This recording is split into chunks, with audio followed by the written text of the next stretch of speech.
Halo, selamat berapa saja. Jadi beberapa waktu yang lalu saya menemukan satu video yang menurut saya cukup relate untuk kondisi hari ini, tentang bagaimana kita eh, berupaya semaksimal mungkin dalam mencukupi kebutuhan hidup, namun hasilnya barangkali tidak seperti yang kita harapkan. Tetapi kita tetap harus melakukan itu untuk menjalani hidup ini. Nah, videonya seperti apa? Mari kita simak bersama-sama.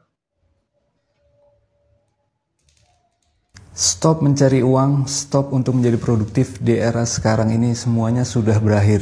Setidaknya ini adalah quote yang kontroversial yang saya tonton di kanal YouTube-nya Tech Lead. Patrick Hsu, dia seorang Jepang, 43 tahun, dia mantan programmer Google. Dia mengatakan bahwa semuanya sudah berakhir di era sekarang untuk mencari uang, untuk menjadi produktif.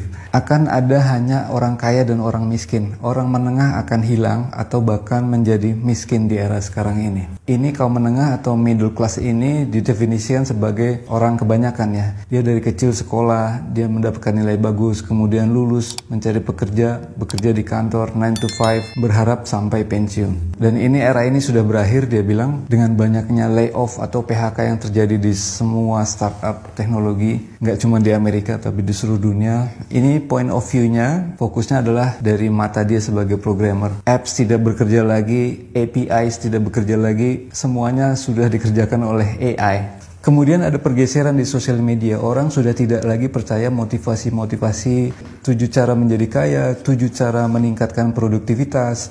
Orang hanya ingin melihat sekarang kesuksesan. Mereka pengen lihat Lamborghini, mereka pengen lihat rumah mewah, mereka pengen lihat traveling dengan yacht. Dan itu semua yang ingin orang lihat di sosial media saat ini. Mereka tidak tertarik lagi bagaimana mencari uang. Mereka hanya ingin melihat bagaimana cara menikmati hidup dengan uang yang dimiliki. Dan itu adalah 3 level di atas dari cara mencari uang.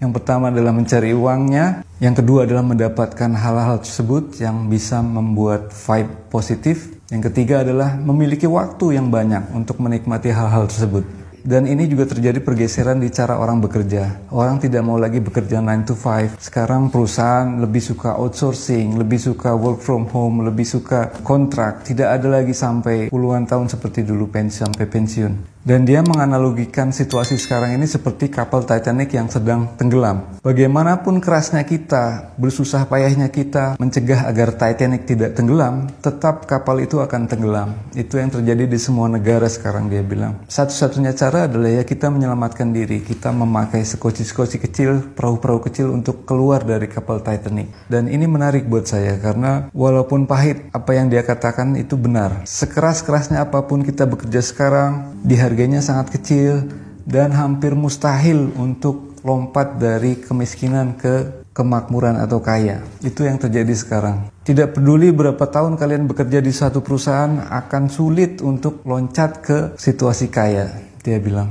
Peluangnya sudah tidak ada saat ini. Begitupun sebagai wirausaha atau pengusaha akan sulit berkompetisi dengan startup yang memiliki AI, dia bilang. Sangat tidak mungkin individu-individu untuk menyaingi perusahaan-perusahaan besar seperti startup AI karena modalnya yang digunakan adalah sangat besar, data yang digunakan sangat besar dan tidak mungkin dimiliki oleh individu-individu. Oleh sebab itu dia katakan bahwa yang kaya akan semakin kaya, mempertahankan kekayaannya, dan yang miskin akan tetap miskin, dan kelas menengah akan cenderung untuk mengalami penurunan menjadi miskin. Dan perubahan itu terjadi dengan sangat cepat. Saya masih ingat ketika pada tahun 2007 Steve Jobs dari Apple pertama kali memperkenalkan iPhone pertamanya dengan layar sentuh. Seketika itu pula raksasa handphone dengan tombol semuanya berguguran mati, seperti Nokia, BlackBerry, semuanya mati. Tak lama berselang muncullah dunia digital dengan cepat. Ada aplikasi, ada website, ada YouTube dan lain-lain. Dan membunuh semua industri buku, majalah, koran, televisi konvensional. Hampir saat itu atau semua orang beralih ke dunia digital. Dan dengan cepatnya saat sekarang ini muncullah AI yang menggantikan hampir semua pekerjaan seperti yang dikatakan oleh Patrick Hsu. Dia sebagai programmer bilang sudah tidak ada kemungkinan untuk bersaing dengan AI. Dan ini susah untuk dihentikan. Sama halnya dengan dulu pertama kali handphone layar sentuh pertama kali diperkenalkan. Dan dari menonton video ini ada beberapa hal positif yang saya ambil. Walaupun ini videonya sangat terdengar depresif ya, tapi tetap ada poin-poin yang menarik buat saya. Bahwa hidup itu ada kalanya tidak apa-apa untuk tidak melakukan apapun.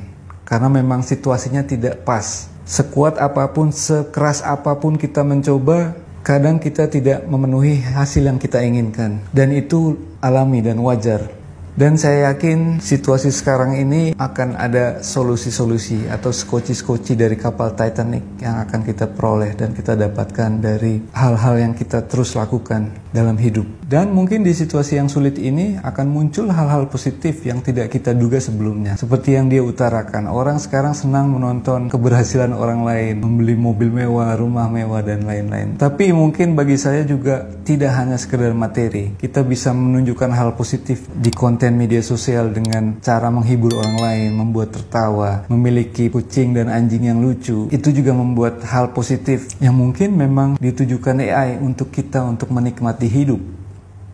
Gimana menurut kalian?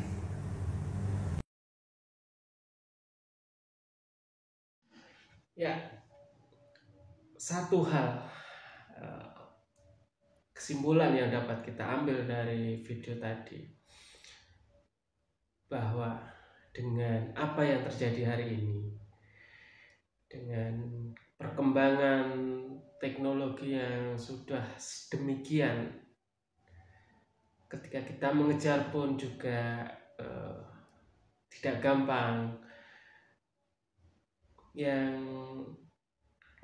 apalagi ketika kita mencoba untuk belajar ternyata juga bukan hal yang mudah. Tetapi itu tidak serta-merta akan terus menyurutkan kita dalam mengisi hidup ini, menjalani hidup ini. Saya yakin bahwa di setiap kita lakukan akan bermuara pada tujuan, meskipun terkadang tidak seperti yang kita harapkan. Senantiasa ada jalan, dan alam memiliki keseimbangannya. Keseimbangan untuk memberikan penghidupan kepada manusia. Akhirnya silahkan subscribe dan silahkan bagikan bila bermanfaat. Terima kasih.